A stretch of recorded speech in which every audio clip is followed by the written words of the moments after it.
We'll call this regularly scheduled meeting of the Nicholas County Commission to order. Today is October 18th, 2023, and it is 9:02 a.m.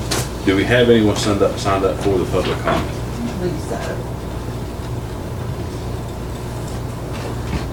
No, sir. Okay. And if you'd like, we'll give you a moment right here after public comment. Hearing none, if we could begin with the motion. I make a motion we review and waive the reading of the October 4th, 2023 minutes. That motion's on the floor. Is there any discussion? Hearing none, all those in favor signify by saying aye. Aye. All those against? The motion does carry. Upon review of the exonerations as presented by the Nicholas County Assessor, move to approve accordingly. That motion's on the floor. Is there any discussion? Hearing none, all those in favor signify by saying aye. Aye. Aye. All those against? The motion does carry. Upon review of the estate and fiduciary matters as presented by the Nicholas County Clerk, move to approve accordingly unless otherwise noted. That motion is on the floor. Is there any discussion? Hearing none, all those in favor signify by saying aye. Aye. All those against? The motion does carry. Upon submission of the budget revisions received from the elected officials and department heads, the commission will take appropriate action as deemed necessary. That motion is on the floor. Is there any discussion? Hearing none, all those in favor signify by saying aye. Aye. All those against? The motion does carry. Upon review of the invoices as submitted by various departmental offices, the commission will take the appropriate action as deemed necessary. That motion is on the floor. Is there any discussion? Hearing none, all those in favor signify by saying aye. Aye. All those against? The motion does carry. For terms of office expiring this morning, we have the Nettie Levacy Public Service District with a term of office expiring October 10, 2023 for a 6-year term. I have gone from 3 to 2 interested parties. Neither of them could schedule Monday or Tuesday. And so if we could have one more meeting for me to try and get them a chance to interview with us, and we can make our decision. I apologize for that. That's partly on my fault for being gone last week, and they just couldn't meet before today this week. So, Anything critical? I didn't even look both I'll make a ways. motion we table until next week. thank you. That motion's on the floor. Is there any further discussion? Hearing none, all those in favor signify by saying aye. Aye. Aye. All those against? Motion does carry. And then we have needing a decision on our train unit. I believe, We're going to have a discussion. I mean, Gary wants to have a discussion. okay. Okay. Actually, that'll help us with. And I'll bring up some things that I found. That being said, let's take a quick recess. Real quick, I forgot my promise. So real quick, I want to introduce Jonathan Hall, who is the new field representative of Congresswoman Carol Miller. Mr. Hall, we're glad to have you here this morning, and if you have anything for us or anything, we're glad to discuss it. No, we're good, thank you. Nice to be here. And I'm sorry I don't have your card. If you'd introduce yourself, Oh, no. please. Nice to meet you. I'm Alex Hewitt. I'm with Senator Manchin's office. I'm the new field rep in the area. I'm replacing Ben Spurlock. Big shoes to fill. Oh, extremely. I'll pass them down for you using the table's time. Well, Gary and I, we've already. Yep, I'll grab. Okay, yeah, I got it. Very good. No, but I also wanted to say on behalf of the Senator, he really appreciates what you all did here in Summersville this past Friday for the motorcycle ride and the Gold Star families. That was a class act by all of you, and that was the best ride we've had yet, and the most money we've raised for the family. So on behalf of the Senator, thank you all very much. Very good. Definitely appreciate everything you've done for Unfortunately, us. I was out of town, but I appreciate Commissioner Roberts and Chapman for their interaction in that, and I agree. That was a good thing for the community, especially for the Gold Star mothers. Absolutely. It was pretty good. Yeah. But we were laughing at that.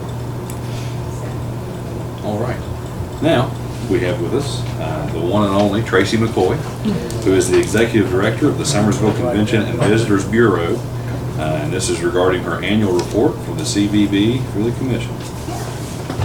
Greetings. It is my pleasure to be here on behalf of the Summersville Convention Visitors Bureau to present the 2022-23 annual report. Thank you for your continued encouragement, partnership, and support as we work tirelessly to encourage tourism and attract visitors to our wonderful community. In 2022-23, the CBB board consisted of the following: Greg Bishop, Ashley Wall, Stevie LaRose, Susan James, Elizabeth Dix, Jay Burrell, Sam Cowell, David Ridgway, Elizabeth Anderson, Lindsay Skidmore, Mike Dotson, and Jacqueline Wood. The CBB successfully passed the reaccreditation application process in 2023, remaining in good standing with the West Virginia Association of CBBs, which qualifies us to continue to receive hotel-motel tax funding. We are a continued member in good standing with the West Virginia Hospitality and Travel Association, the Southeast Tourism Society, and the Appalachian Forest Heritage Area. Locally, I continue to represent the CBB as a member of the Nicholas County Potato Festival Committee, the Summersville Area Chamber of Commerce, the Richwood Area Chamber of Commerce, the Summersville Mural Committee, the Nicholas County Veterans Memorial Park Board, the Summersville Arena and Conference Center Advisory Board, the Nicholas County School Improvement Council, the Summersville Rotary Club, and the New River Career and Technical College Business Advisory Committee. When I was here to present the annual report last year, I was excited to announce that the 2021-22 hotel-motel tax report numbers showed that we were well on our way to a full recovery by yielding an almost 5% increase from pre-pandemic numbers in 2018 and 19. For 2022-23, we saw a total hotel-motel tax amount across the city of Somersville and all of Nicholas County of $554,762.26. which is a 2.45% increase over the 2021 and 2022 year. Having the newest national park in our backyard has already helped us gain more national and international attention. We are very confident that being home to West Virginia's newest state park is only going to continue to drive attention our way. Since the governor's announcement about the new state park, we've been the focus of many news outlets and publications, as I'm sure you have all seen or heard. With the new City of Somersville Recreation Complex and the Somersville Lake State Park, the CBB is extremely proud and excited to not just witness, but be a part of these incredible projects. As we all know, change is absolutely required for growth. Our community is undeniably changing and growing for the better every single day. We're very excited to participate in the governor's visit to unveil the new state park. Many were in attendance and our community was well represented at the event. We were also very excited to host Governor Justice and members of the West Virginia Department of Tourism at the Nicholas County Career and Technical Center in the spring, as they made the exciting announcement that all 55 West Virginia counties had signed up to take part in the Hospitality and Tourism Education Program. It was a great opportunity to proudly display the amazingly beautiful Almost Heaven West Virginia swings and the cabin for Mountain Lake Campground, which are constructed by Nicholas County students. Throughout the year, dollars earmarked for marketing are spent on various projects, which include print, digital, TV, radio, billboards, social media influencers, and more. You may have seen our ads in West Virginia Living Magazine, USA Today, Ohio Magazine, Travel, Taste, and Tour, or the WVU football basketball programs, just to name a few. Or perhaps heard us on Lake Country 3WS or Boss Country 97 FM. The CBB continues to participate in the advertising co-op program offered seasonally by the West Virginia Department of Tourism. Valuable advertising opportunities are offered through cost sharing the program. In March of 2023, we received 15,000 copies of the 2023 Somersville Visitors Guide. We worked with New South Media on the production of this year's guide, and the positive response has been overwhelming. Everyone has enjoyed the updated look with more vibrant pictures and larger size, and throughout the year, those guides are distributed to local hotels, campgrounds, cabins, attractions, restaurants, stores, trade shows, other CBDs, tourists, and welcome centers all across the state. A digital copy is also made available on our website. The CBB continues to have an increasingly strong social media presence, posting on our platforms regularly. We continue to send out newsletters to over 7,000 recipients, highlighting the many exciting things to do in and around our community. We work hard to keep our local community members and tourists aware of the upcoming events in the area. The CBB takes great pride in maintaining a positive community presence here by hosting, supporting, promoting, sponsoring, or participating in various events throughout the entire county.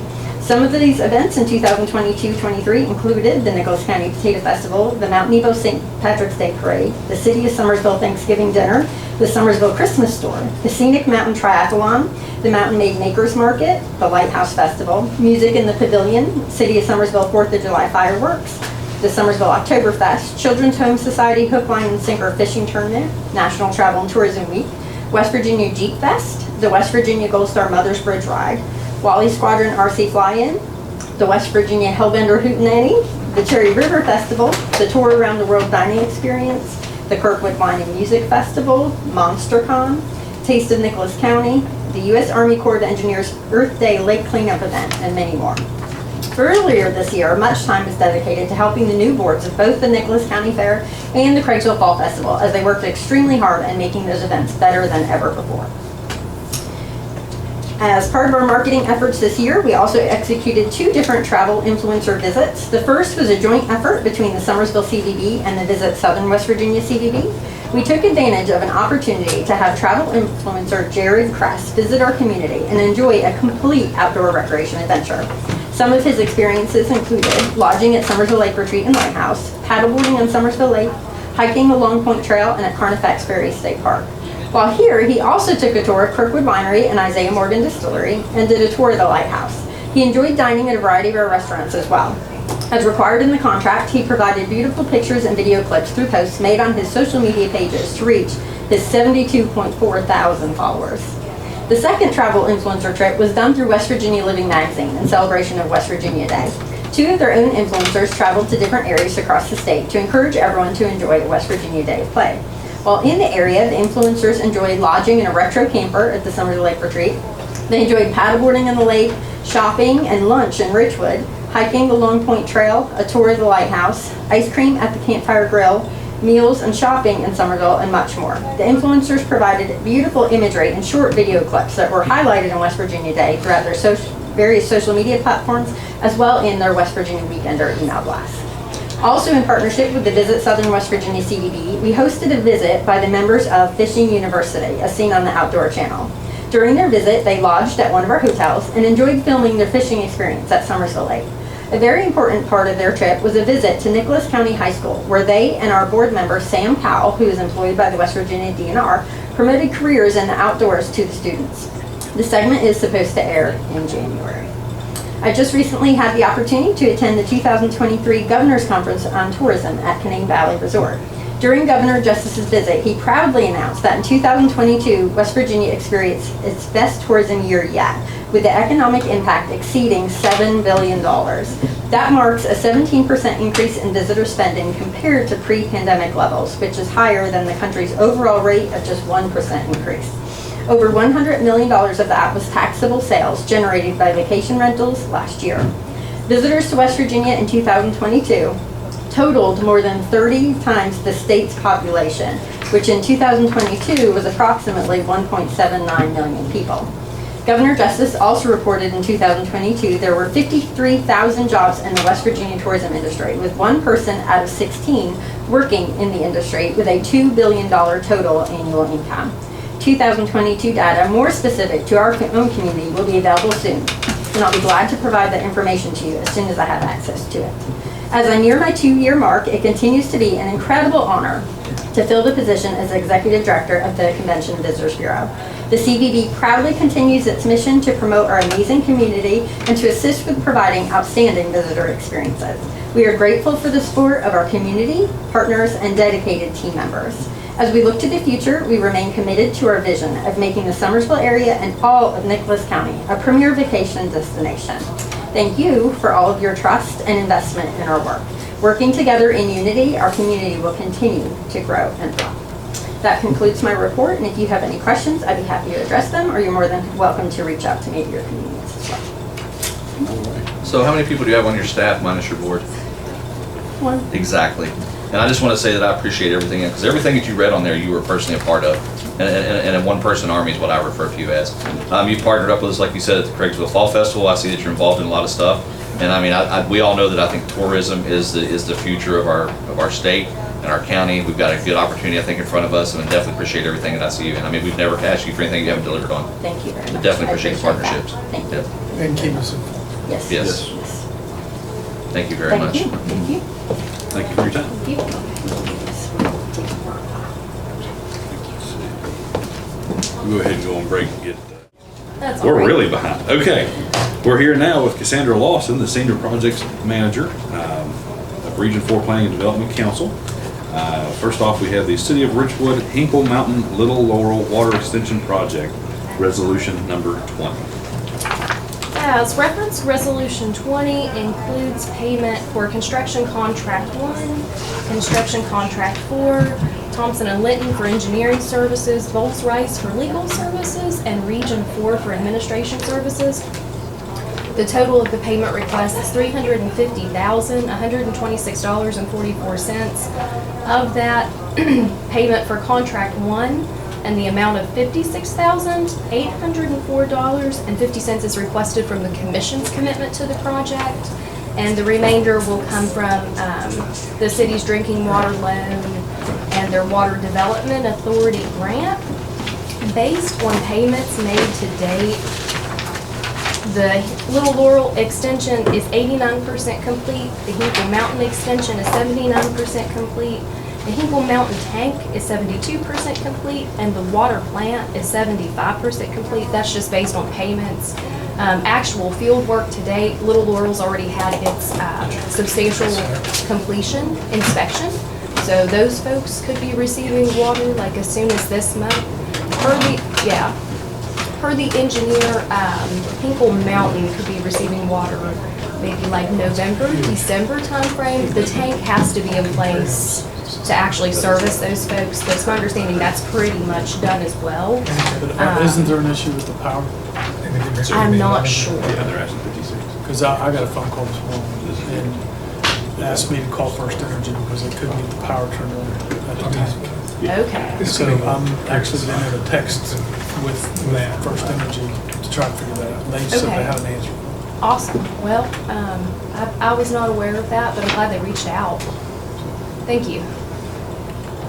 Now, when you say Little Laurel's 89% and you've had substantial completion, have they ran what they call the pig through the line and made sure it was clear and all that stuff? I mean, are they to that point and checked for all the leaks and everything? I'm not 100% sure. I would think probably having substantial completion, they would have had to have done that.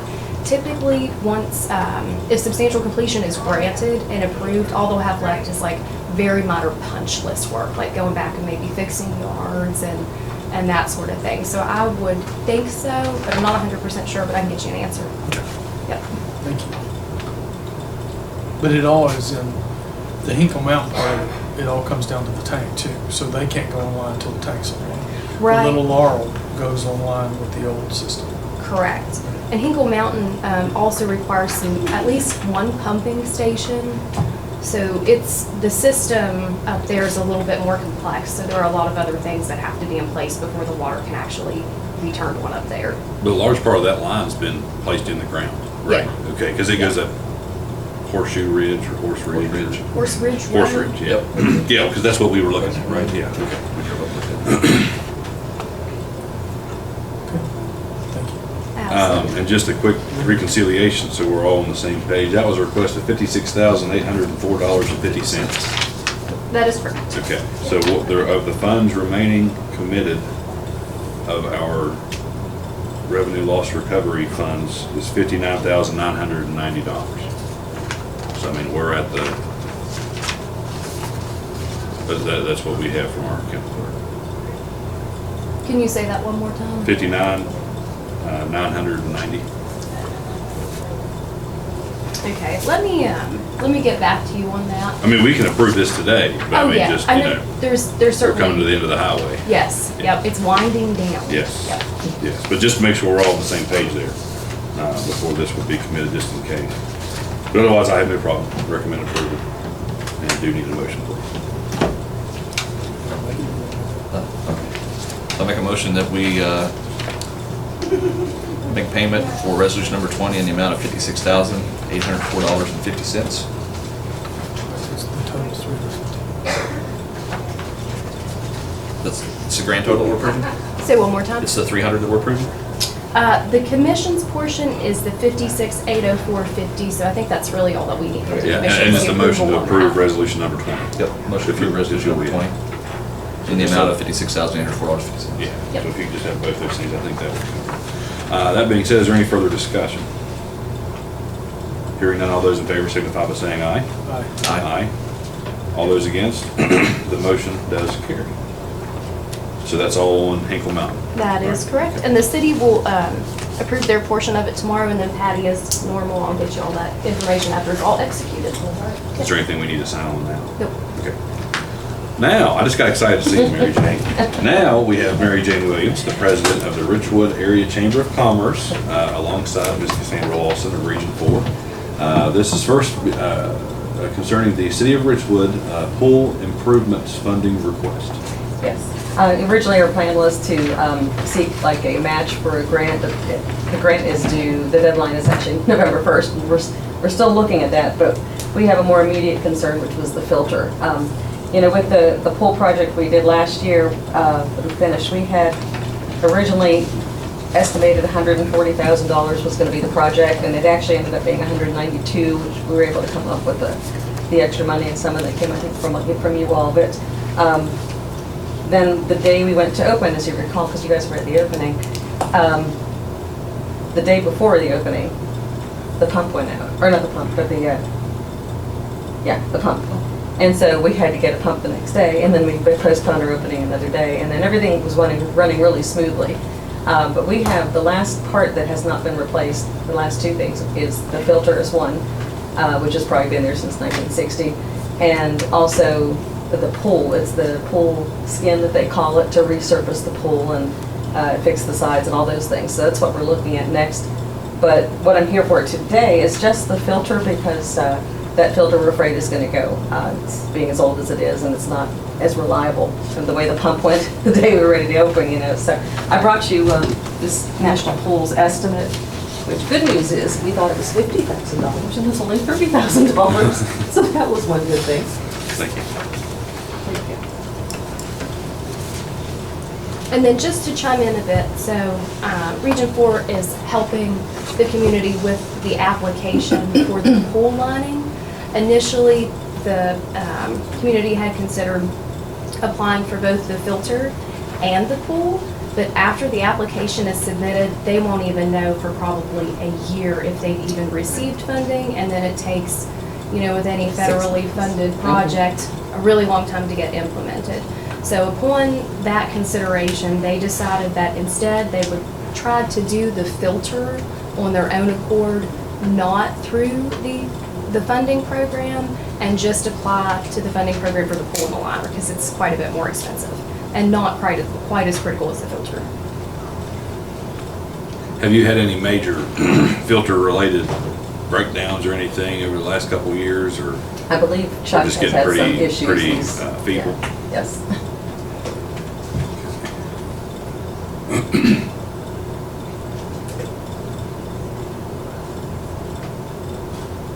And have you had a chance to approach the city council yet on any potential part of this funding?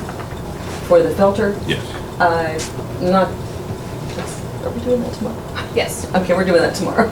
Okay. Yes. And what about the large fund that the city has set up there, like the 900 and some thousand, maybe $1 million now, where the hospital board controls?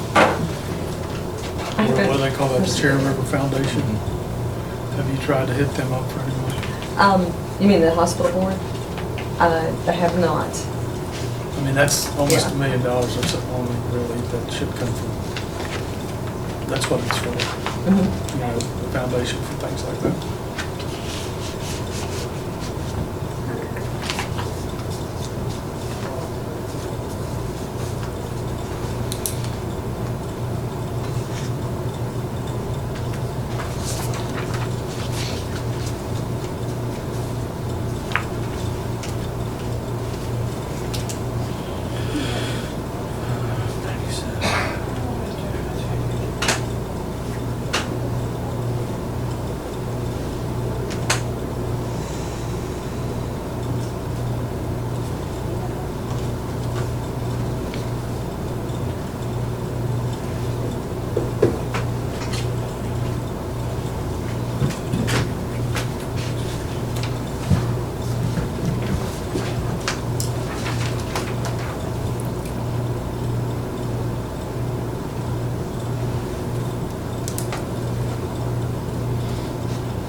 would say this quote is pretty similar to the stuff that we've been having to do over the years, just looking back on previous records with the pool at the Veterans Memorial Park also, so I mean, it's.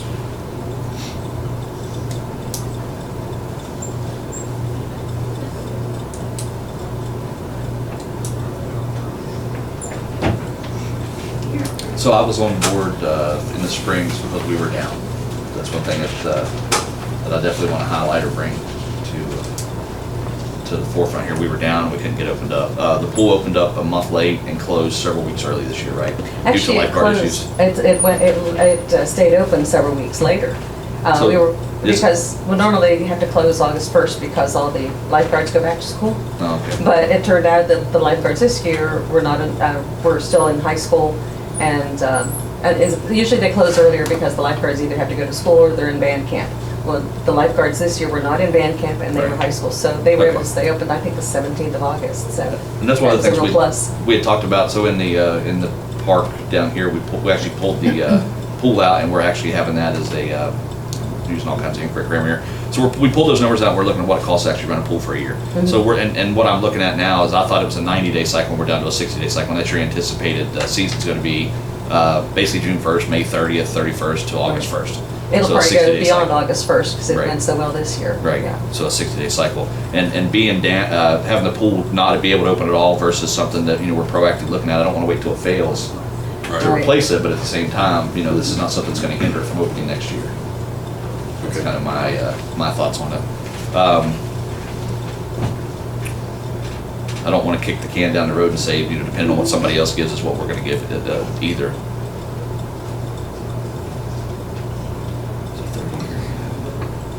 But we own a third. Right.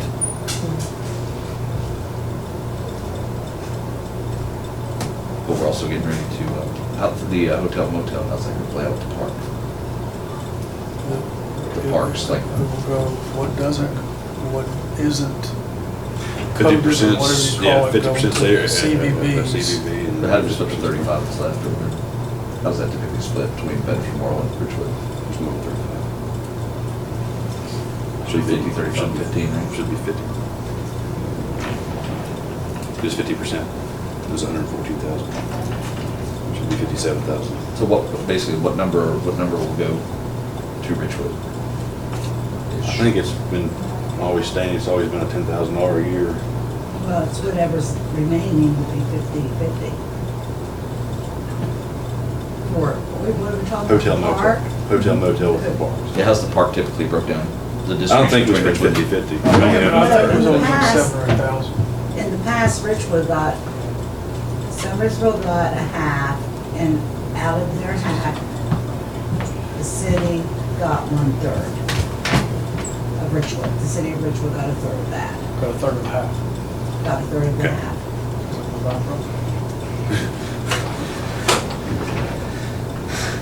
Because we own the third of the park. Right. About $15,000. So, yeah. About 17,500, I think. Do you really? Can I borrow? Smaller room there, prosecutor. He offers a calculator, that's all. That's all.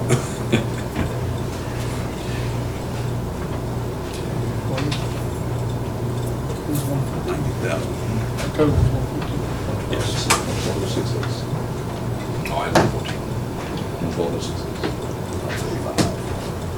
But just trying to round number right anyways. Which we gotta be careful in defense of the pool here, that, that might be money they operate off of, so we can't, we Right. take it all out. You know what I mean? I don't want to obligate that, but we'll just give it.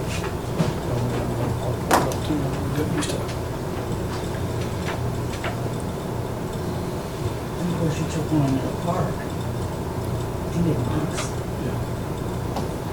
We're keeping that pretty much under, but I think it's cost us about $1,100 so far this year. We're keeping the cost down in the rentals. We had a lot of donated materials up there.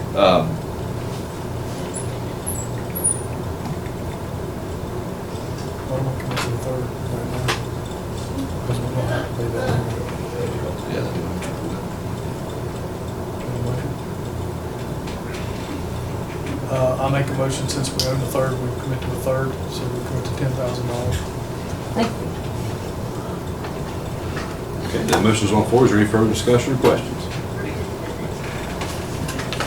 I appreciate that. I think that's a good thing, and hopefully we can work with the local community organizations and the city there and make this happen, because I can truly say, as the only commissioner on this bench that has rebuilt filter systems at Veterans Memorial Park last year, it's not fun. So I understand the importance of this work.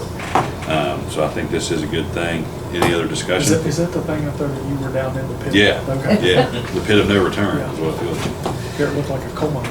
Now, the thing that, Assault coal the thing mine, that I do oh, want, the thing I want to do here though, but when we start talking about a pool skin, like I want to make a commitment, that be the pool commitment for the season.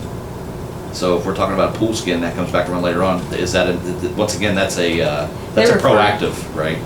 But she's trying to get a grant for that. Okay. Yeah, we're writing a grant for that, but it's, the pool skin is, they're gonna have to sand down the entire pool. They're calling that, it's not like an exterior skin they're gonna place on Right. top of that pool. They're gonna sand it all But it's down like and an redo the epoxy edges. Like an seal. epoxy Yeah, I seal. think so, Okay. yeah. Yeah, I just want to make sure that we're making our commitment for the 2024 season, for sure. Yeah. Okay. That's what I want to clarify on That that. big of an area with that epoxy, you think that was 16 grand up there, that'd be $100,000. Right. That's Wow. more than that. That's what I hear, so. With that being said, we still have a motion on the floor. Is there any further discussion concerning the motion? Hearing none, all those in favor signify by saying aye. Aye. Aye. All those against, the motion does carry. Thank So, you.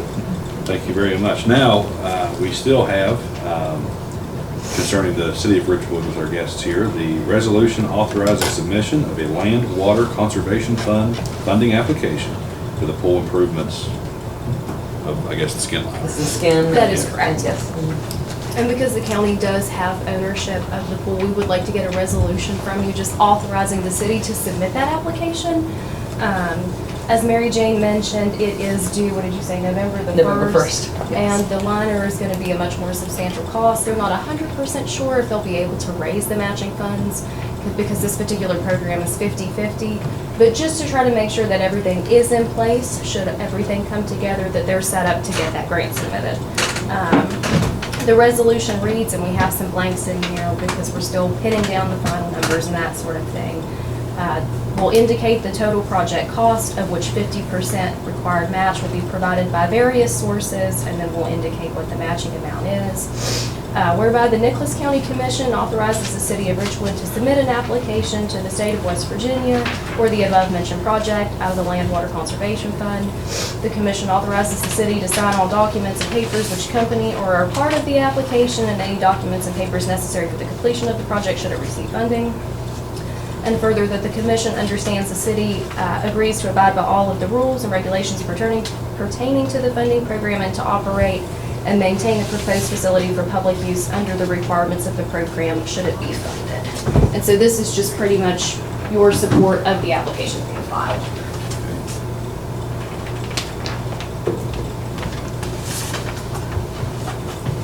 And if it's not, if they're unsuccessful this year in raising the 50% match, they'll spend the next year trying to work towards that. We'll come back to you again with the same resolution before the funding cycle next year.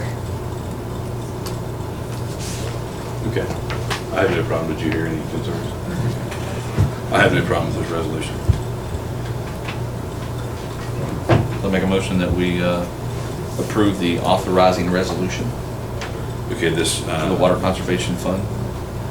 I'm sorry to interrupt you. You were still speaking, that's my fault. But this resolution does require a second, if you don't mind. Take a second, please. I'll second. Okay. That motion is on the floor to approve this resolution as presented and read here this morning. Is there any further discussion? Hearing none, all those in favor signify by saying aye. Aye. Aye. All those against, the motion does carry.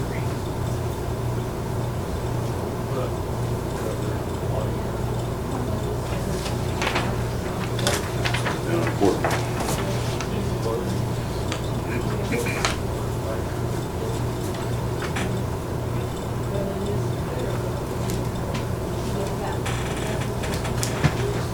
You'd like to make your copy. Thank you all for coming in. Appreciate all the hard work. Thank you very much. And President Cole, I have a few things for you to sign that don't require like a formal approval, just Okay. basic info. Run that by you really quickly. Okay. Bridge River PSD, we talked at the last meeting, they have the potential to maybe extend water over 15 additional customers, and that's actually coming together. So we have to get a few updated environmental clearances, and so the environmental report has to be updated. This was the original. If I could have you maybe initial or sign and just add, I'll add the date because we still need one final letter from the floodplain coordinator. And I'd like those dates to jive. But we should get that this week, and then we should be able to advertise the finding of no significant impact again next week. If I could just get you to, maybe like down here, just.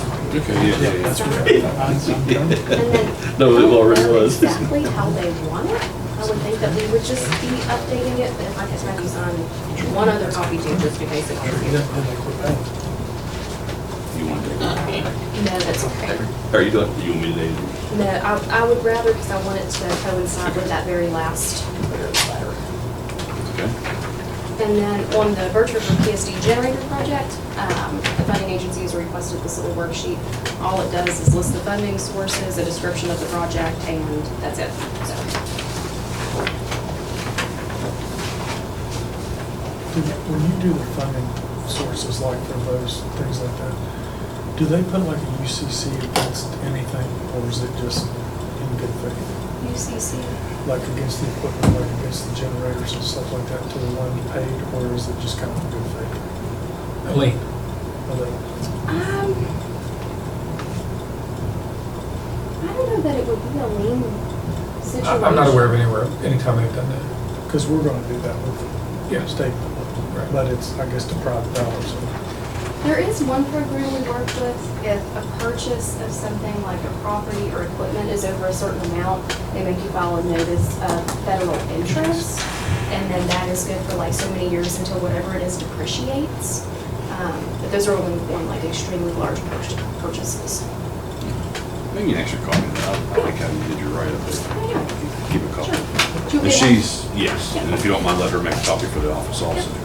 That being said, we will now recess until our next appointment. We are here now with Gary Withy, the recorder of the city of Summersville, and prosecuting attorney Paul Williams on behalf of the county. This is regarding the city of Summersville's annexation by ordinance and by order received by the county commission to be approved and entered, and for that annexation thereof. So however, we would like to begin this discussion. I can start it. Let me tell you what's going on. As you know, the city purchased the property, what when I grew up was the old Stowers Farm. It's the area, part of the area behind Big Lot, the old Big Lot store. And the city purchased 89.71 acres, 26.619 acres, 8.11 acres, and a couple of access roads, so you have access. And this is going to be the sports complex the city's got planned. To do that, they have, by ordinance, and I've given you a copy of the statute, the annexation to bring that into the city limits. This is a little bit different from what the commission sees. Typically, usually you see a bit minor boundary adjustments, but because the city is the only owner of this property and there are no residents within the property, we chose to move forward by ordinance. And you have a copy of that statute. That process is that the city passed the ordinance, and they did that, I believe it was October 9th, and Mr. Withy is the city recorder and has his certificate. I have a copy of the ordinance and the order. I've asked Paul to be here. He's kind enough to come down and answer any questions you all have, since I was, I'm kind of on both sides of this issue, and I don't want to be on both sides of this issue, so I'm going to let him respond to any questions. And in fact, I can't be on both sides of this issue. So I'll let him add. Your role in this is at the end of that, what I highlighted under G, and Paul's here to answer any questions you have on it. And if Gary has anything else he wanted to add, he can, but there's the original documents. Thank you. So if you guys have any questions, I can't answer them. I have reviewed the statute that you're holding. I'll give you the opinion that all appears on the up and up, and that I just ask you to sign the order as offered to you. This is original. I personally didn't realize how the city annexes on these particular issues until I did the research. So I did do that, and I can support the signing of the document requested. So you do find that the city of Summersville completed all actions necessary before the commission Yes, can sir. continue? I do, and I'll offer that. And this is your 3 readings. Yes.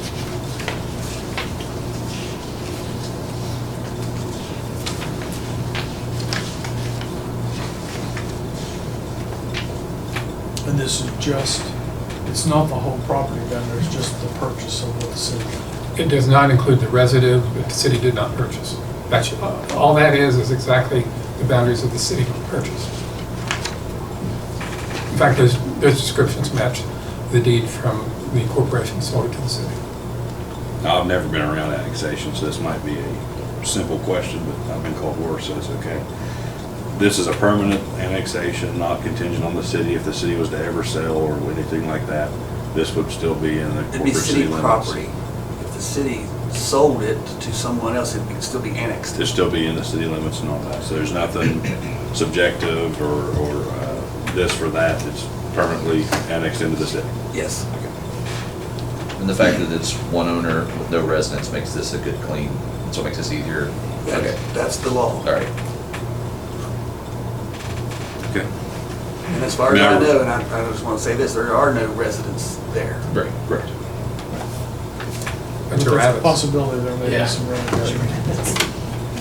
well, this is for you, Is that for our yeah, record? for your, Okay. along with the order. Okay, I reviewed the order requested of the commission over the last few nights, and I have no major concerns with those questions answered. Thank you both for being here. Do we sign something? Yes, there's an There's an actual actual order. order that's So in we our need a packet. motion to, We do need a order to approve, a motion to approve the order as presented here this morning and to be signed. okay, I'll make that motion. Okay, the motion's on the floor. Does not require a second, so that motion's on the floor for this order as presented. Is there any further discussion or questions? Hearing none, all those in favor signify by saying aye. Aye. Aye. All those against, the motion does carry. And I'm going to hold everything but the last page. And send the last page down to you gentlemen to sign, please.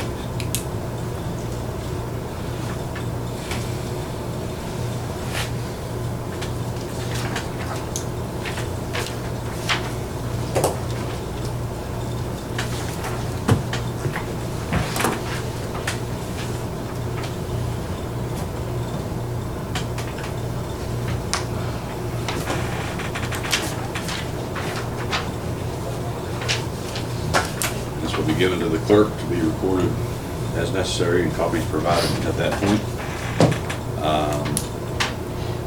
Otherwise, thank you all again. Glad to see this project continue even more. Thank you, gentlemen, appreciate it. So that being said, we are to commissioners' comments.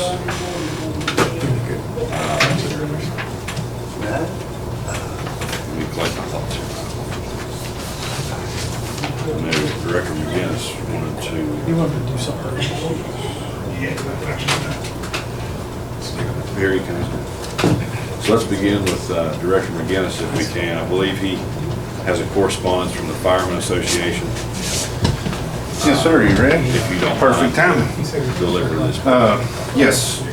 So Monday evening, the Nixon County Firefighters Association had a meeting, and one of their discussions was about law enforcement coverage, especially early in the mornings.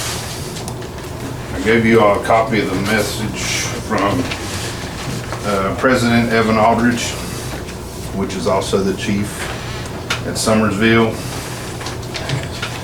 And the letter reads, I am reaching out on behalf of the Nicholas County Firefighters Association.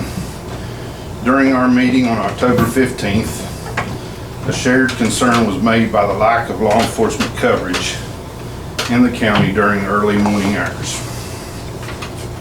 Multiple departments in this county have recently had to wait long periods of time for law enforcement to arrive to investigate vehicle accident scenes.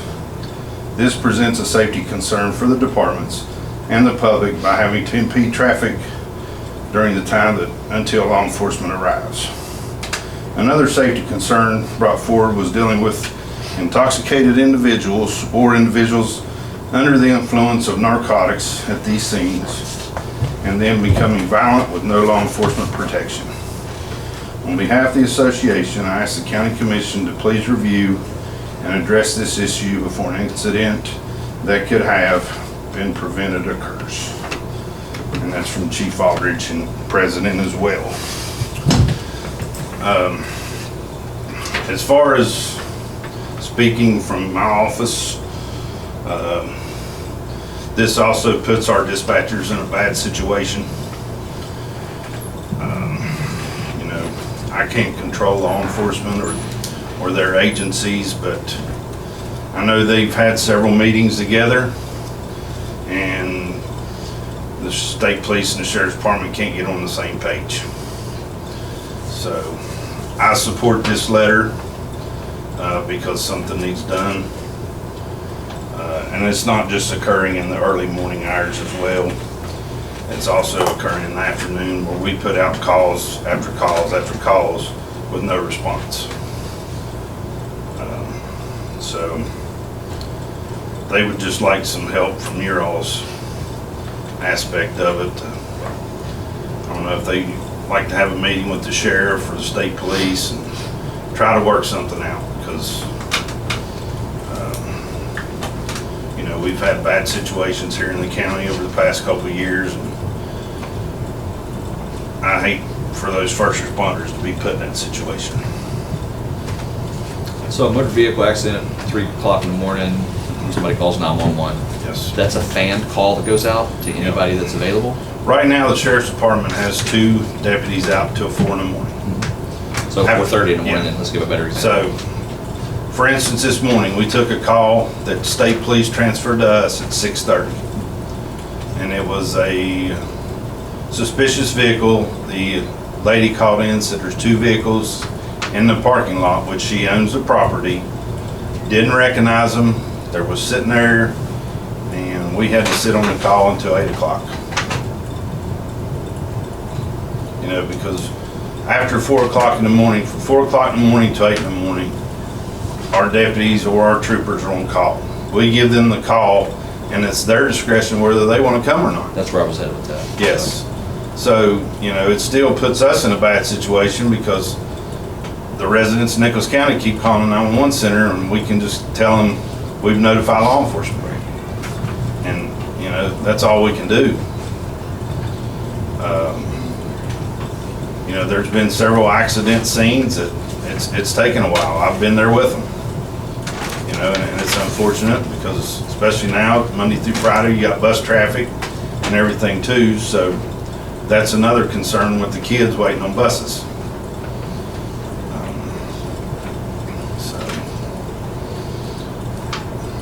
So what is the state police? Do they have a shutdown period like that too? No, or- after their last trooper goes off duty at midnight. And from midnight to 8 in the morning, Sergeant White always has somebody on call Midnight to what? till 8 in the morning. And the problem with Sergeant White right now, he's down to 5 troopers covering 2 detachments because of retirement and transfers and so on. So he's waiting on the colonel to get more people in here, which some's going to start next week. But, you know, they're doing all they can do as well. How many will he have total at full staff? I believe he'll be back up to 8. And that is the Richwood detachment, Summersville detachment, both detachments? Yes, both. Mhm. Right now, Sergeant White and Trooper Schaefer's assigned to Richwood, and then the rest are here in Summersville. But like I said, I know Sergeant Webb's retiring. Sergeant Stone will be coming back from Greenbrier County to Nicholas next week. I do know that for a fact, so he'll be taking over the Summersville attachment. Will they still only run 12, or will they still be closed for the 8 hours, or when they bring in a full staff, will they have a nighttime? They'll still be on call from midnight to 8.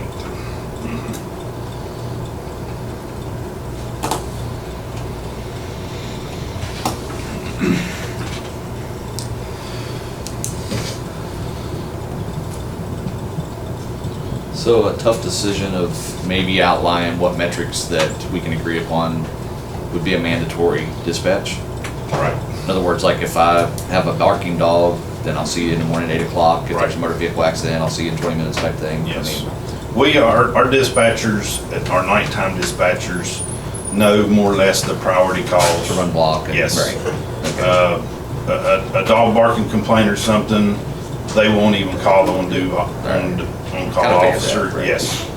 But anything high priority, they do call, and then it's just, it depends on what trooper's on call, where he lives at, or and so on. So it's one of them things that we're hand tied with, but, what do we do?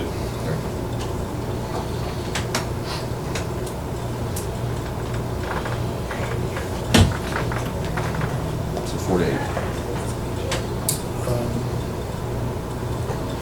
We need to have probably some sit-down meetings. Maybe you could set them up and we'll do that. If we have to go as far as get the colonel up here, I can make one phone call. Yes. But, let's start with talking and see what we can do. Yes, I'll, after the meetings today, I'll get with you all and get everybody's schedules so we can work out a time frame. Go from there. If anything, maybe we can begin the commission, the fire association, and the sheriff's department, and then we can always expand.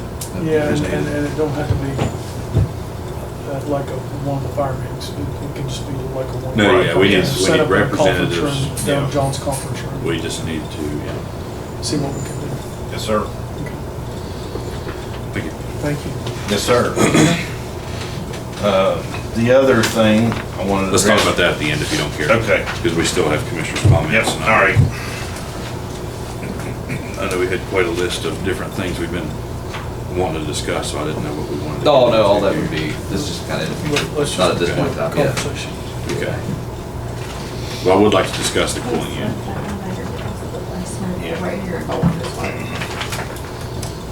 So, one of the questions I had is, did we anticipate that there could be a drop in the cost of the materials and stuff over the next period? Because we've been able to limp through the fall, we'll go through the winter, we won't need that, and then, but we don't want to fire back up in May and, yes, and then just be sitting on it. Definitely don't want to be the villain in that aspect. The two issues I have on that is, I still think it's under warranty. Because they keep saying, well, when they bought it, the warranty started. That's not true. It's when you fire it up and turn it on, the warranty started. I'm on too many construction jobs that they refuse to turn it on until a certain time when they open the doors, because of the warranty. They're trying to get out of backing it up on the warranty. And number two, I have talked to one person that seems to think, and he's looked at another courthouse and did it for them. But these new split units that have come out, and if we didn't have to do the whole courthouse out of these chillers, you might only need one, and put in some small units, and then when the small units go bad, it's only a few $1,000s to fix them. You know what I'm saying, the split, and they did it up at Old Main. They put a bunch of them in up there, rather than putting in the units. So, and honestly, we're taking the word of one company here that just keeps pushing us to do this. And when you're talking $100 grand, we're gonna have to put it to bid, we're gonna have to do something. We can't just, we're only listening to them and they're high pressuring us is what I feel like into signing this contract. So I think we need to look at it from a whole different aspect, and maybe get somebody in here that knows a little more than us, obviously, about what should we do for long term. Is that something like somebody like Dan Hart could advise us on? No, Is there you'd like have a to consultant bring, you'd have you to can bring get in on an something like engineer that? probably. And there's no reason to get an architect involved and let him get a fee too. I got you. can No, that bring makes in sense, a- that makes sense. But if we bring in an engineer to say, what can we do here? Because the new technology of the smaller units, our gas bills runs us almost $17,000 a year. So we'd save there, so I really think rather than make a fast decision to one person, we need to look at this from several angles, and we got a few months to do that. Do we need to put out a request for an engineer, or how would we start that process? I mean, I think you should, just so you get the cheapest price. At least you know you get the cheapest price. Well, I'd like to begin that process, if that's okay then, and then that way we could do some bid here to see what our options are. I mean, I think that is a good point. But you're also gonna have to factor in what you're gonna have to do upstairs, because that's gonna change airflow up there. So we might need an engineer on hand for all of them. Anyways, Yeah, I just want to make a good efficient use of the 4, 5 months, 6 months that we have. We can fire the thing back up and not be addressed. so that is literally the air conditioning side of the system. Yeah. It's not the heat. Right. Okay, all right, I just want to clarify, just to The make heat's a sure. boiler. Okay. All okay, you're right, it's in the basement. Which I think means that rate. Well, that's what I say. It would honestly be nice if we could have Lindsay to check and see if we could get it, and it'd be nice to just replace it all. Yeah. Be able to have a thermostat that goes up and down and not play. play in 10-degree increments and turning water and valves on and off, and I mean, that would be nice, of course, a lot of things would be nice, right? Welcome to being commissioner. Right. Welcome to being commissioner. Unfunded mandates, right? Unfunded mandate. I got another one yesterday. What about when you, Right. with the city's here, could we borrow some money? Yeah, hey, we're in city limits. I'll get back to you. Okay. Next year. Can you throw it in the sports complex? Yeah. Line item. That was just the main thing, was just to make efficient use of our winter time and, you know, kind of keep that ball rolling and not forget about it. Because it'd be easy to do.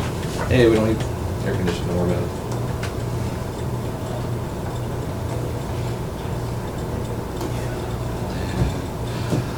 One thing I did want to discuss, I guess there was an assumption by, and not in a negative manner, but there was an assumption by our prosecution and our legal, our LEO, that our dog warden was writing tickets. And my understanding is that over the change of commissions, he has gained and lost that ability. They're fully on board with that, both of those legal representatives, and JJ had done talk to him. And we're not really changing anything, we're just reaffirming the fact that he can actually write a lack of rabies vaccination and a unpaid dog tax citation. And one of the things that we're looking to do in the county, and we were focused on a couple of areas, is, you know, just to get a handle on the dogs, the stray dogs. I mean, they're posted all the time, there's a huge nuisance with dogs, and we can pick them up, bring them down, people just get another dog, or they'll come and get it right back out of the pound. And we're hoping that we can actually impose a penalty that would dissuade that behavior. And that's the two things that I guess he has the jurisdiction to do. So we're not really, like I said, it's not a change, it's just telling him, yes, you can do this. And you had Paul looked at it and he said he can't do it. They thought he was doing it all along.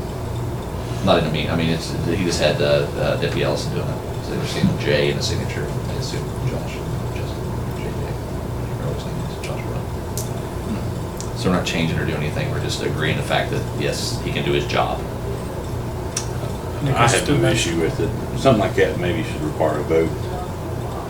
If it's statutory and he's got that authority, I mean, it's statutory, I haven't looked at it, but it wouldn't hurt to vote on it if you want to do it. Throw it on the next round, I mean. If we yeah, could, yep. just because, That way I mean, we're all that, you covered know, legally. right. I just want to bring that out and kind of explain why we were looking at that. Right, but I mean, if we could have that on the next agenda, but I mean, I'll gladly support that. I mean, I think that, and really, you know, with our 500 struggles in the sheriff's department right now, staffing and manpower, et cetera, this can free up That's those what I thought. deputies to, But that's what he literally will call and wait on one of them to come out. okay, yeah, so yeah, no, we need to do that. I'll So flip I that. absolutely agree. And it's more, once again, it's a reactive approach, not a proactive approach. So if you have an issue, then you can write those, or if you have something going on, we're not gonna go running around grabbing dogs off the street, make sure they have the tags on. No, yeah, right.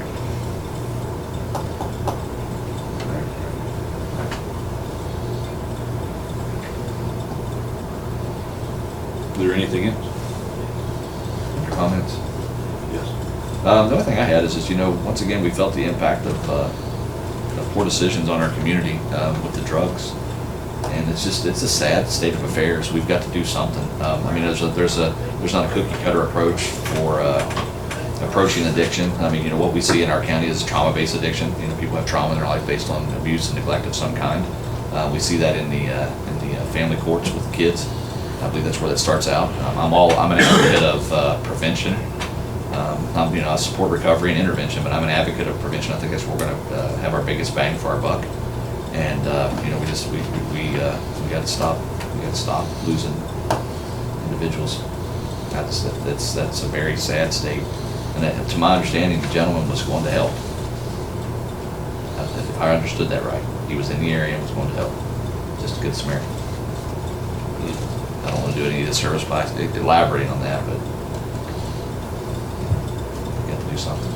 There's a lot of touch points we have with kids, schools, counselors, camps. There's just a lot of touch points we have with those young ones that need that intervention before they have the trauma that they start self-medicating with drugs or alcohol or whatever substance they use. Let's take that. That's all I have. Mr. Shannon?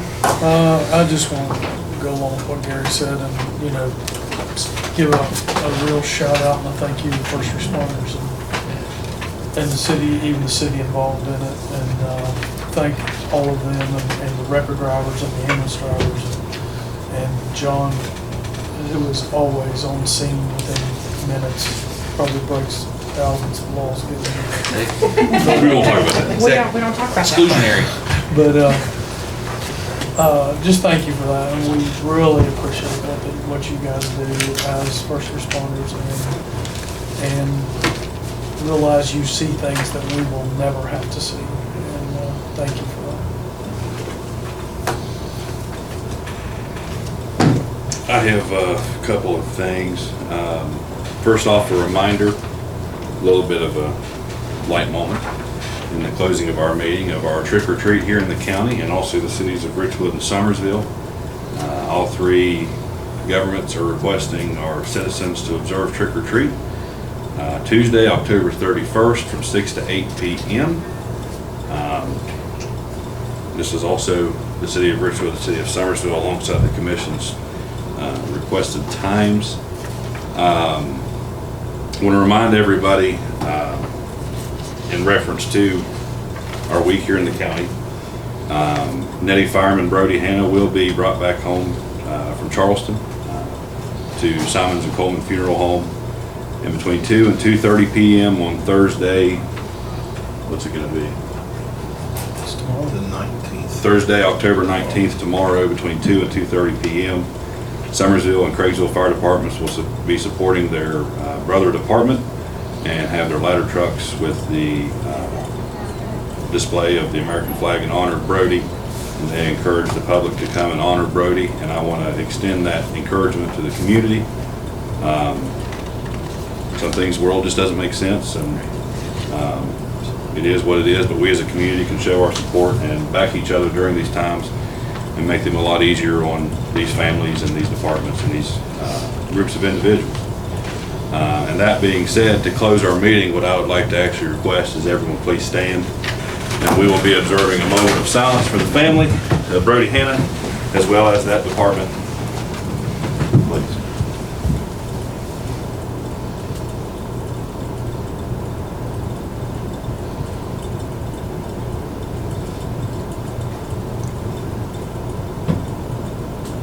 Thank you.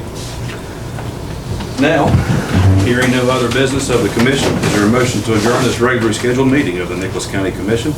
Today is Wednesday, October 18th, 2023, and it is 10:30 a.m. Motion to adjourn. Motion's on the floor. Is there any discussion? Hearing none, all those in favor signify by saying aye. Aye. All those against, the motion that is carried, we do stand.